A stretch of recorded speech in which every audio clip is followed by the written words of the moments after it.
اینکه پیج اینستاگرامتون بیاد بالا و اینکه بشناسنتون واقعا شاید مثلا شنیده باشین که خیلی به درد میخوره و اینا، ولی خب من قشنگ حسش کردم. ما برای چاپ تیشرت‌ها دنبال یه جا بودیم که ارزون قیمت باشه، خوش قیمت باشه و با کیفیت باشه.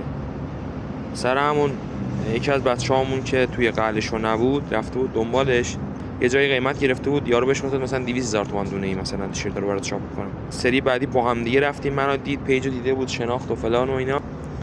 اصلا کلا رابطش خیلی تفاوت داشت، یعنی ارتباطی که با من گرفت با ارتباطی که با اون رفیقم گرفته بود خیلی متفاوت بود. سر اینکه مثلا پیجو دیده بود و اینا اصلا ارتباط خوبی بینمون شکل گرفت و مطمئنم که حداقل 30-40% به خاطر همون شناختی بود که از من داشت، به خاطر اون پیجه. و یعنی مثلا بهش یه جور الگا شده بود که آقا مثلا کسیه که مشتری دائمی میتونه باشه چون مخاطب داره پیجش، مثلا دیدنه. و قیمتی هم که به من داد 70,000 تومان بود و یه تفاوت خیلی زیادی بود با قیمتی که به رفیقم داده بود.